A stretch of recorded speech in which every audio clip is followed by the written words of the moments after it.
All right, my friends, welcome to episode 162 of Prof and Dev Play Games, the only podcast that is like a Sparta kick to the chest. I am the Professor Larry at Prof Plays Games on Twitter, and over there is Anthony the Dev at SummerSpeak. How is your Assassin's Creed Odyssey life going? That's pretty much been my entire life. If I'm not working and I'm not doing stuff around the house, I am playing that game. I am in ancient Greece and loving every minute of it. How many hours have you put into this game so far? I'm at 79 and a half. Damn. I'm same time period, 23 hours, which for me is nuts. And just finished we're just going to go right into what we're playing. Forget it. Okay.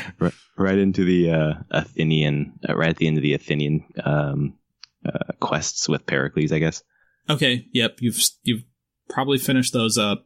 You did the symposium, basically. Yeah, I did symposium, which was, I was listening to our podcast from last week where you were talking about how that was a nice change of pace. And it really was. It was more like listening to conversations, trying to make sure you heard the right stuff. So you do, bring the right wine or whatever. Yep. Take some oil to the orgy. Yep. I mean, can't be ancient Greece without an orgy, right? Yeah, exactly right. Too bad they closed the door, so you just have to... There you go. Leave it to your imagination, but I guess that's good. There were at least 2 goats in that room at one point. Oh my God, the one runs out and there's still one inside. Yep. he likes to watch. Like, oh my God. I will say this game gets into some slapstick and some humor. Unexpectedly sometimes. It's nice to have the levity. Yes. With some of the the seriousness of this main quest.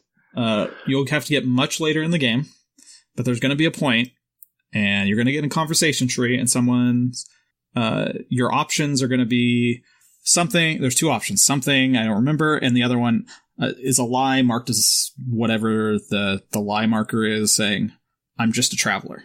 I'm just a traveler. I'm just a traveler. Okay. It's a perfect few seconds of levity. Awesome. Unexpectedly. So I'm pretty far in. I did the Olympics. That sounds like a line from a song. I'm just a traveler. Is that a line from a song? Probably. Let's be honest. Okay. I'm sure it is at some point. Everything is, yeah. Did the Olympics stuff, where we get to meet a character called Testicles. Yep. I am a child, and I laughed constantly.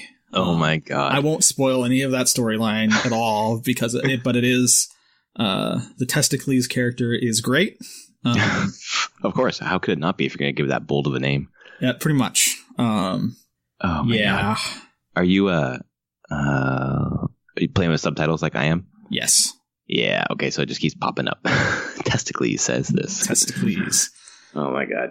I'm gonna use that as a nickname around the house now. Testicles. Yeah, so that's a thing. And it's hilarious. How far do you think you are on the main quest? I think I'm pretty close to the end. Oh, okay. That's the thing. What main quests? Because now I'm to the point where I have 4 main quests. So I guess there's the family quest. There's the cultists. Yep. There's the artifact. Yep. And I don't know what the 4th one is. I think the 4th one that's under character is just the spear upgrading, which is tied to the cultists, but it's given its own separate little Odyssey icon. Mm-hmm. Because that is one thing with it here. Like, there's the main Cassandra storyline, which is the family stuff. But I have a feeling I'll finish that. I don't know at what time finishing that and finishing the cultists will match up, because you don't have to finish the cultists. But I have a feeling there's probably important storyline to finishing the cultists. And I know there's important mythology storyline to the artifacts. Yeah. And I don't think they don't all have to end at the same time. So I'm trying to get a sense of what I want to finish first. Right. After you finish the family storyline, do you roll credits or not? Do we know? You don't know. I don't know. I would assume so. I would assume credits would roll after that point, but I could be wrong. Right. Man, you can tell how great this game is. This is the first podcast we've done in 162 episodes where we just started with what we're playing instead of going into the news, which, if you're still here with us, we're going to talk about Rockstar and Crunch, of course, because that's what everyone's talking about this week. Yeah. Or last week or whatever. But you just took on one of the mythical beasts. I've done 2 of the mythical beasts. Oh, okay. Which ones have you done? Spoilers, obviously, folks. Sphinx. And the Cyclops. Cyclops. Mm-hmm. You fight a goddamn Sphinx? Spoilers, you don't fight it. Another change of pace in this game. It's really nice. Nice. You have to answer riddles. Right. Oh, that's cool. I assume you might have to fight it if you answer it wrong. Uh-huh. But there are riddles, and you have to figure them out and do the right thing. I was expecting a fight, and I did not get a fight. That's pretty cool. It was really cool. The Cyclops was totally a fight. Yeah. And yeah, they know that there's the two others, which, again, spoilers and stuff we know, like, it's a Gorgon. I think even the press and stuff has been called it Medusa, so it could be actually Medusa. Right. And I'm pretty sure where I'm at now and hunting down one, they make mention to a Minotaur. So because it's the island, the very south island, and they talk that its history is the stories of the Minotaur. So it makes sense that would be the other one that shows up. Yeah. My friend Brad here, I asked him how far he was after you asked me. You were further than him when I asked him. He was just behind you, like level 47. And well, I'm level 50 now. Oh yeah, so I hit level cap. Mm-hmm. So at that point, you're not gaining any levels at all. You're just you're maxed out. Yeah, I'm totally maxed out. I finished the Artemis quest line, the hunts, did all those. Mm-hmm. Okay. So I just Were any other ones as annoying as the boar? Nope. Damn. There is another boar that farts all the time and makes poison clouds. Oh, I heard about that. Another bit of levity. Yeah. But it doesn't summon lots of small boars, so it made that fight much easier. Yeah, that was so annoying. Yeah. So yeah, I'm pretty far there. I've done a bunch of cultists. I've killed a second of the main ring. Mm-hmm. So I've killed 2 of the main ring. Finished 2 trees completely, and have a few more to go on all the other trees. I'm working through it because a lot of them are gated behind quests. So I just need to go to different islands that you'll discover this cultist as you do the story, or if you do side quests around such and such island. So I do want to finish those. I don't know. There's so much more to do. How's that? Got a crap ton of trophies. Yeah, I wonder how close you are to that platinum. I checked today. I'm at 50. I've done 51% of trophies. And I know that I probably have another, by the time I just beat the game naturally, I'll probably be somewhere closer to 70%. Okay.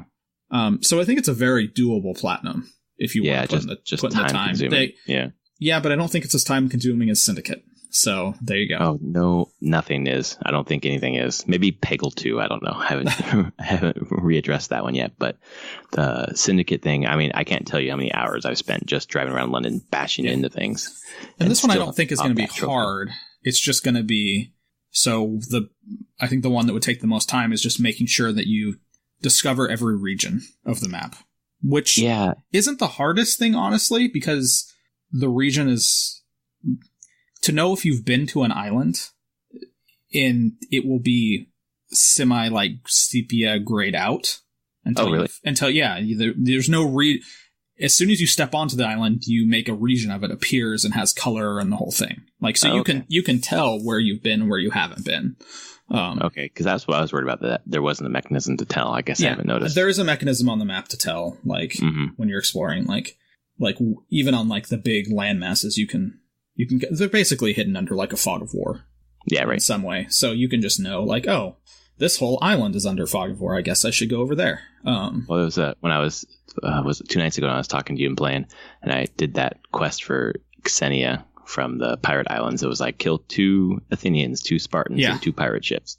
I didn't know where I was, just chasing these ships all around. And when I pulled out and looked at the map, I had gone all over Helen, just chasing those ships to kill them. So I definitely unfogged a lot of the middle of the map that I didn't mean to. Almost beached myself on a level 36 area that I did not want to go to. Yeah, I mean, there's that, and then there's the one of doing all the underwater ruins. Oh, yeah. Which I've started doing them now as I notice them, and if I'm going to actually platinum them, I'll just print out a list. Oh, yeah, Find a map online and be okay, I know, because it marks on your map if you've completed them. Right. So it'd be really easy for me to know which ones I have left. Right. So I don't That's the thing with it. I don't think any of them are actually going to be hard trophies. No, it's just doing all 44 of them. Yeah, which is fine. I mean, I feel like I platinumed Horizon. I could platinum this. Yeah. And Horizon had 3 or 4 trophies that were just collectathons, right? Like all the metal flowers. Yeah, it had all the collectathons. Weren't insanely hard, but they took time. And then it had finishing all the trials. Oh, yeah, that's right. And there was a few of those that were very... It's not just finishing them. It's like finishing them with whatever the highest rank was. Yeah.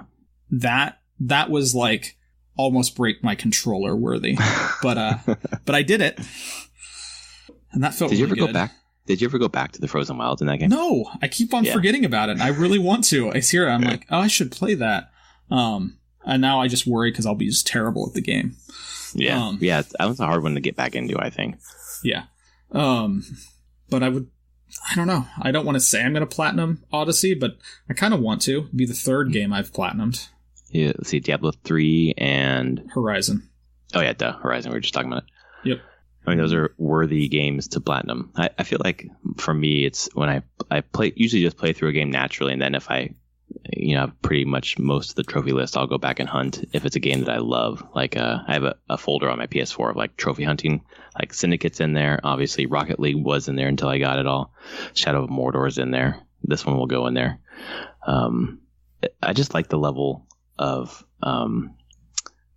engagement that the trophies bring. When you beat the game and then you've done everything the game has to offer, but then the trophies add usually some pretty interesting things to go back and do. Sometimes they're stupid, tedious things. On some of the things on Rocket League were kind of dumb, but I don't know. It's a sign of I really like this game. Yeah. So we'll see. Overall, I'm still loving the game. I did have one point in this past week where it wasn't it was interest was waning. It was the overwhelmed feeling of what do I do now? Oh, dang. Because there was just a point where I was just I have the cultists to do. I have the arena that I kind of want to do. I have these beast hunts that I want to do. I have the artifacts to do. I have the family storyline to do. And it was kind of that indecision point of oh my God, what do I do? There's so much that I could be doing here.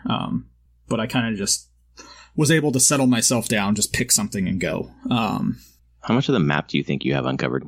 Oh, a lot of it. There's still a couple islands I don't. Okay. I don't have Lesbos uncovered. I don't have... And there's a couple more islands on the very eastern side of the map I don't. So you don't have the Trident of Poseidon then yet? No. Okay. Where is that one? On the eastern side of the map. I should go get that. Yeah, there's 2... If you look at the center... basically on the quote-unquote equator, there are 2 big islands, and then in between the 2 big islands there's one small island. That's apparently where it's at.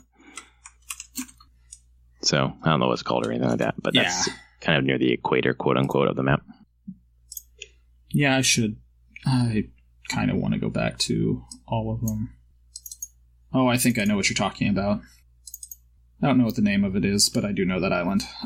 Because I need to go there to become number 1 mercenary. I'm in tier 2 now. Nice. There's a mercenary over there then?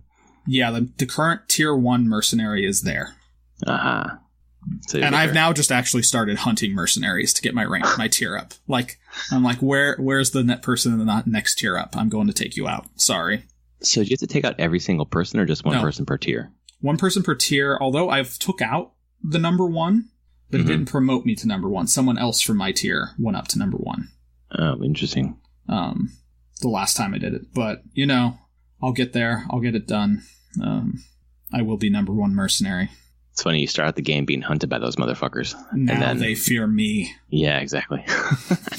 Bring it. I have all the ability points. I just wreck people. Well, because you're so far in the game, I kind of wanted to ask, thinking to the DLC, whenever the hell that's going to be. Actually, I do know what one of them is going to be. Well, one of them is Atlantis. Yeah, exactly. Which you'll get to a certain point and you'll understand why. Okay. It ties into the artifacts and stuff. I thought the Atlantis thing was going to be somewhat they're just doing a DLC. But it is referenced in this game. Okay. I'm pretty sure it's going to make a lot of sense why that's one of the DLCs. Mm-hmm. And then there's the First Blade is another one. Right. The legend or the legacy or the story of the First Blade or whatever. Yeah. Which I have no clue how that's going to tie in, because doesn't that look like one of the other assassins with it? They have a picture for it. I haven't seen the art for it, so I don't know. Yeah, it looks like Altair with it. Oh, really? Or kind of. It definitely is like a hooded person with... It's not, because it's the wrong time period. Yeah. At least I think, but I don't know what they're going to do there. Like, they might change things up a little bit there. Like, who knows? I don't know. Well, it's kind of what I wonder about how they're going to use the map in the DLC, because with Origins, it added like big patches to the map. And I wonder if they're going to build out the map even more. I bet they would. I bet they could go farther east. Yeah. Because that would hit the Turkey Middle East. Or whatever. Yeah. Yeah. And that would tie in to Altair, that area. Mm-hmm. They could theoretically go to Egypt a bit. Yeah, I feel like that's what I was thinking. They could go to North Egypt, Mediterranean. That'd be weird Egypt. Considering Origins did that. Yeah. But, I mean, whatever. It's a different game. You've played Origins enough, so does the main character in Origins have a hidden blade? Yeah. Okay. Yeah, he's the first one to get it. Okay. That's the story, at least. Does he make his own? Is that the whole thing? Or does he find a hidden blade? No, I think he's given it. I can't remember. Okay. Because I found that was like November of last year when I got that. So he's given it. I wonder if this ties the two together then in some way. Yeah, it's got to in some way. It's such a weird timeline skip to go, call it Origins, go back to the beginning, and then the next one go even further back. Yeah, I mean, and this is probably why people are also saying, like, this isn't an Assassin's Creed game. Like, yeah, there aren't Assassins and Templars in this game at all. You just kind of see the hints of of those organizations. Right. But also laying the groundwork, going like, oh, this stuff, the mythology goes farther back than Assassins and Templars. There's always been the two sides of the coin to freedom and control. Yeah. Just they call themselves different things over the centuries. Yeah, I still think it fits thematically and even more overtly in some areas, but I don't know. As someone who didn't jump on until later, all of that just kind of flies over my head anyway. I'm sure. Whatever. It's just great games, great stories. Yeah, I think for me, I've gone back to the Pirate Islands, doing some stuff for Xenia, and just kind of following those three threads to find my mom, basically. And I'm fighting the urge, which I probably will give into tonight, to just like throw a dart at the map and say I'm going there, and just not even follow the main quest right now, and just plunge somewhere new and see what happens. But I don't know. It's just the sense of, the more I play it, the more I realize how I feel is exactly how I felt with Breath of the Wild. It's just like, let's go over there, see what there is. Like, I see that thing on the horizon, just go toward it and see what happens. It's sense of discovery in this game is awe-inspiring. That's what keeps me hooked right now. Yeah, it's true, and that's totally what's keeping me going. And for a lot of it is just there's always something new, and then I get super excited when I see black and gold quest markers. Yeah. Because I know, like, I'll hit new islands and there's multiple black and gold quest markers, and I know that there's going to be some deeper side quests going on there. And it's really exciting.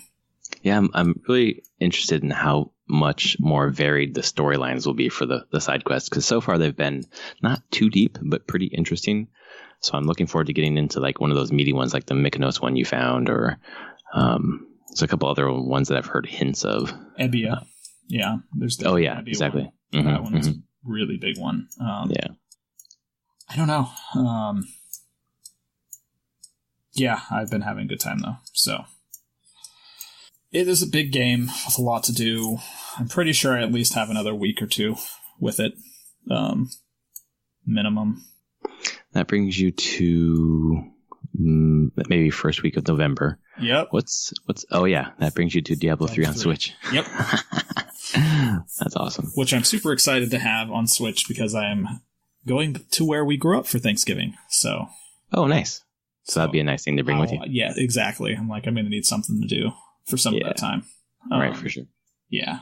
Go home, visit family for Thanksgiving. It's going to be a blast. But yeah, should be fun. To happen. Yeah. Bringing the kids down to see the grandparents and stuff like that. Yeah, great grandparents. Oh, yeah. That's right. They're your grandparents. Yeah. Jesus. Well, speaking of 80 hours into Assassin's Creed, there are some people working 80 to 100 hours on Red Dead Redemption 2. That was a great segue. Or were until the news came out. Because it comes out Friday. This Friday, right? This Friday, yeah. Yeah. We're like the only two people on the planet who are like, when's that come out? I guess so. Yeah. I kind of get the feeling like, yes, it is definitely a big game. But it's really just not the game for me. The more I look at when people are, I've been watching gameplay and hearing about gameplay, and I'm like, whoa, that's all incredible gameplay. It's just not something I'm interested in playing. Yeah. Setting wise, I'm not, really story wise, I just don't care about the Western thing all that much. It's more of a, just like, sure, whatever. I have never liked Westerns ever. Yeah, I never got super attached to them. Some of the only Westerns the only Western I really liked, what was it? Was it Magnificent Seven? Oh, which is just a remake of Seven Samurai. Just as a Western. In a Western setting. Yeah, I'm like, sure, whatever, that's fine. I know the story. I like that story. For me, the only Western thing that I like is Lonesome Dove by Larry McMurtry. Which is like one of my top 5 novels I've ever read. It's incredible. But it's more about like the human story than it is about like cowboys and stuff. So yeah, I don't know. It just isn't, the setting just doesn't really do it for me. So, which is hard. Like for games like that, big single player games like that, I need the setting to grab me. Well, it has to be a place you want to be immersed in. Yeah. Like Greece, you were just waiting for Greece forever. And that's, obviously proved your point. Yep. That's what I wanted.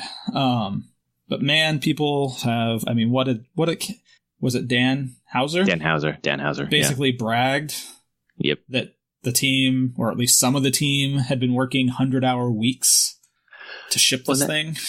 And then, the Vulture reporter didn't follow up. It was just like, okay, whatever.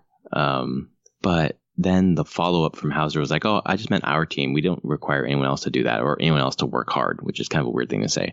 But I don't know about you, but like when I'm at work and we're working on a project and people who are superior to me or even my colleagues are all staying late, I'm not going to be like, hey, I got to go, guys.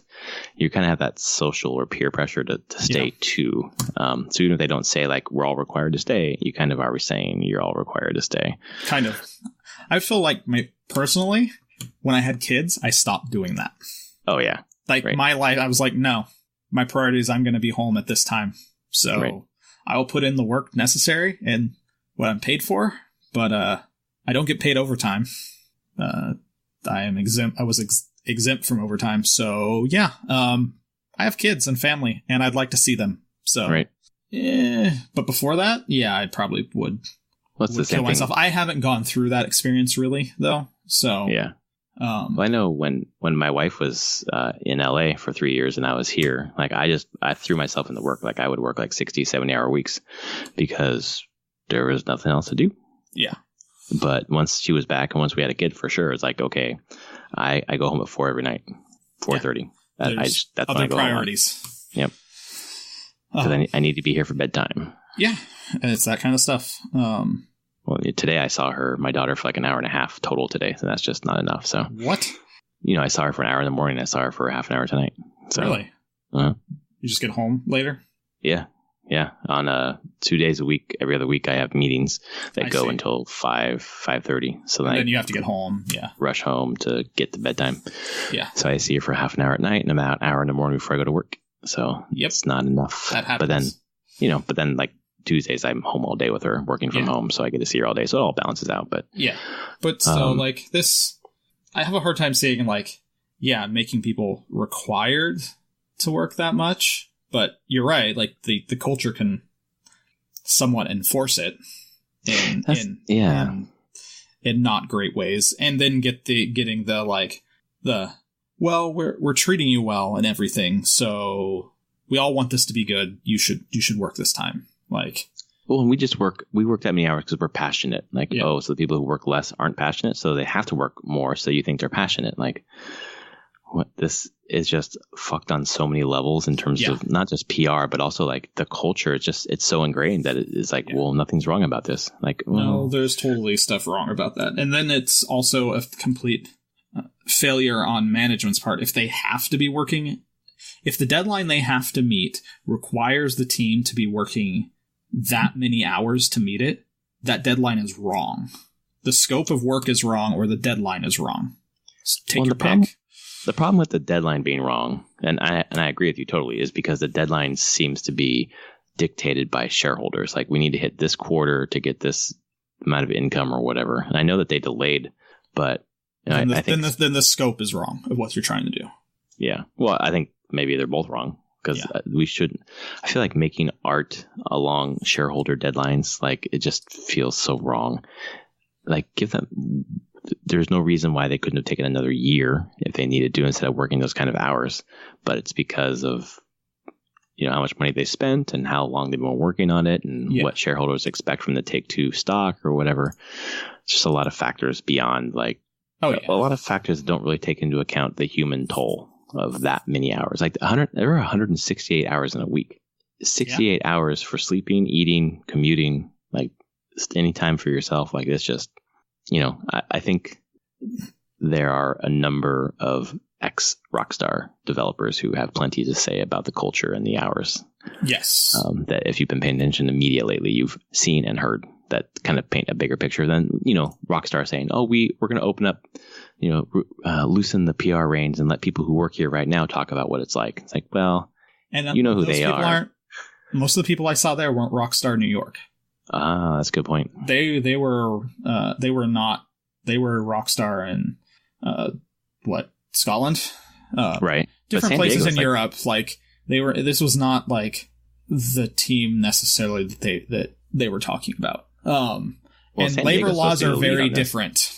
Labor laws are totally different in different parts of the world, and especially over like some of these people talking about. It's like, because your countries have labor laws that don't let them do this to you. Right. And U.S. doesn't, for the most part. Certain states do. California does. There was the whole EA spouse thing. Like, California is not like, well, you can't mandatory have that. And you can have overtime, and you can say this needs to be done, but you're going to be well compensated for it. Right. Which is the whole thing about this piece that's missing is compensation for that. If you're looking at the 100 hours or whatever and understanding that they're salaried, there is no compensation. That's pretty fucked. But if they're making, but California changed their law. I don't know California labor law for, like, let's say a developer. Mm-hmm. Are they exempt or not? Because I wonder. It depends. Like, or you could be salaried and still could earn overtime. Like, that is a possibility too. Like, because this came out like, that would have been 2003, 4, somewhere in there, maybe a little bit later, where that was the EA spouse blog posting of like, hey, my husband's sleeping under his desk. I don't see him anymore because he mandatory is being told he has to work to ship this game and doesn't get compensated for it and is punished if he's not going to be doing it. And labor laws changed because of that.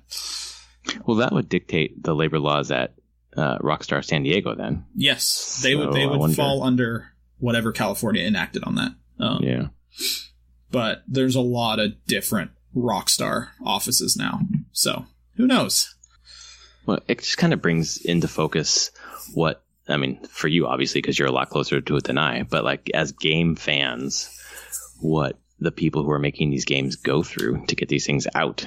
And to bring it back to Assassin's Creed Odyssey, because everything leads back to Assassin's Creed Odyssey, there was a statement from the game director today or yesterday about what they did. And he said, obviously we're not perfect and we're striving to do better, but our practice, it revolves around, the health and safety of our team and yada, yada. That was a pretty good message, because I was thinking about like how I'm obviously I wasn't going to buy Red Dead anyways, but I would probably not want to support that with my wallet. But I'm like, well, am I doing that anyways with the games I already own? Probably, including Assassin's Creed. Who knows? I mean, I'll be honest. Most games that ship probably have some amount of crunch going on. There are deadlines. You try to hit deadlines. Yeah. There's a limit though. Like, so my experience and my time with PodCap, I will call out that, yes, we did crunch from time to time. It happens. You want to ship the game and get it done, but it wasn't for an extended period. And we're talking maybe for a few weeks tops. And crunch was never 7 days a week. And it was never every night. It was very coordinated plan by the team on how they were going to meet this goal. And most of the time it was okay. And it also allowed you to work from home too, if you needed to. Like there was plenty of time where I was able to do that, but it was definitely like, okay, I'm going to work. We might work a couple Saturdays, but we'll never work on Sunday. We'll stay late 3 times a week for a couple extra hours. Company will give us, we'll get everything that we need while we're there. Dinner, food, whatever, support, and everyone on the team is there. Well, not everyone. Everyone in management, even if they don't, because they don't have a lot to directly do, but they're going to be there. Right. They're like, if we're dictating that this has to happen, and if we feel like this has to happen to meet a deadline, we're going to be there with you. Yeah, it's pretty fucked otherwise. Like, you guys work late, we're going to go. Yeah, nope. But I'm just happy it didn't happen that often. And usually it was also put on the team too, of being like, yes, would anyone speak up and say, no, we're not going to do this? But there would be pushback sometimes of being like, hey, is this the right scope of work for what we're trying to do? Should we change something? Should we push out a date? Would that be better? We'd have that conversation, which I think is important. That is an important part, is that the team talks about it. You talk to management, you talk to your project managers, you talk to developers and artists and everyone involved, and be like, okay, if we do this, what are we getting out of it? Like, what's the end goal? Are we all in agreement that we want to hit this deadline? And it's different. PopCap wasn't, at that point, that was even pre-EA. And we're a private company. We don't have the great thing on there, we had no deadlines specifically. Sure, we want to get stuff out and we want to try to hit our deadlines, but we're not trying to make anything for anyone else. So it was easy enough to shift deadlines where necessary. So yeah, it definitely does come down to how you lay out the logistics for a project and being a good manager. Yeah. Don't brag that you're doing it. That's just so tone deaf how that comes out, Yeah. And then recently, as of last Friday, Ghostly Bear, who I work for now, my friend Carl, the owner, was like, so I had a company meeting planned that was dealing with PTO and work hours and things like that. Totally unrelated to all this other stuff going on. He's like, this just was my plan, so it's very relevant now. Yeah, absolutely. And he's taking the opposite route of where Carl and I have always been in agreement on this, on the fact that anytime crunch really happens, like, I won't say just working overtime, because overtime work happens every once in a while. Crunch to me is extended period of time, multiple weeks to months of like 50 plus hour weeks. Right. And he's very clear, and we agree that if that is happening, then it's a fail of management, it's a fail of scope, and it's a failure of project planning. Yeah. And he's like, and that's what it is, and that should not happen, and we should see that stuff coming before we hit that point and know that we need to change things. But again, you always probably will have deadlines that you'll want to meet, but they don't have to involve crunching for that long. I wonder how easy it is for the large AAAs to move toward that kind of thought process. Well, think about it. Ubisoft is kind of doing it in some ways. They're skipping Assassin's Creed not every year anymore. Oh, that's true. They're giving teams more time. Like, think of Activision with Call of Duty. They have 3 teams working on Call of Duty now that rotate. There's Treyarch, Infinity Ward, and Sledgehammer. And Sledgehammer, yeah. So they each give each other extra time to build the game because it was too hard to build it with 2 teams, just alternating. There just wasn't enough time. So their solution on the scoping, the planning process is, we'll just give them more time. Let's bring in another studio. So it can be done. And these big AAAs can do it. They don't have to crunch like this. Well, if you look at a game look at Blizzard with Diablo, I don't know what the crunch was like on that, but it seems like they had as much time as they needed to finally get that game out.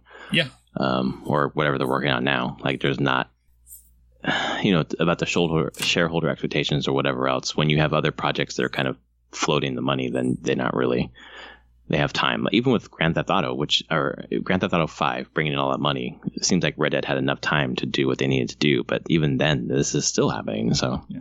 Well, that's the thing with it. They're still wanting it out at a certain time. The thing that's interesting with Blizzard and Activision, Blizzard owning them, the whole thing is Blizzard just doesn't give dates ever.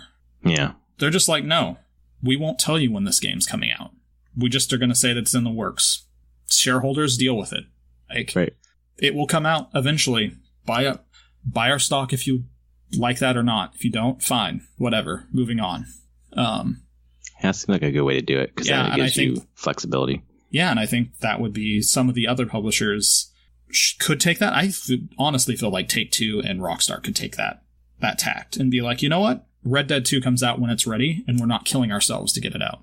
It doesn't matter. It's going to sell tons anytime it comes out. So, and we're making crap tons on GTA 5 online. So why are you worried? Don't be worried about it. That's the thing, is that because of all that money being made and they should have had the attitude, then why does this still happen? And part of me wants to believe Hauser's statement that it was just them doing this, but that's impossible. No, I'm sure some teams did it. I'm sure it's not the entire team. That's for sure. But I'm sure part of that team did and was involved with that. I will be honest, I've heard some pretty crazy stories from people I know that worked at Naughty Dog and Bungie. Yeah. Yep. The crunch at Naughty Dog and Sony Santa Monica is notorious. So it's not just Rockstar. No, this is a thing that happens. I do feel like it's improving though as more of this stuff comes out. Yeah, even though we're having a conversation, is showing that it's moving in the right direction, or that I don't know. I want to say the way that people are reacting to this story specifically show how it's improving, but at the same time, for Hauser to just flippantly say that means maybe not so much inside. Yeah. So, well, clearly they don't. There's a part where you're like, how much do you really value that 40-hour work week? Because you really should. There's plenty of studies showing how bad it is for people to work more than 40 hours a week. From productivity standpoint, quality of work, and then just their quality of their life. Yeah, exactly. So it's just negative all around. So there is a reason why we have the 40-hour work week. So. And weekends. Thanks unions. Thanks labor. Yep. Thanks labor.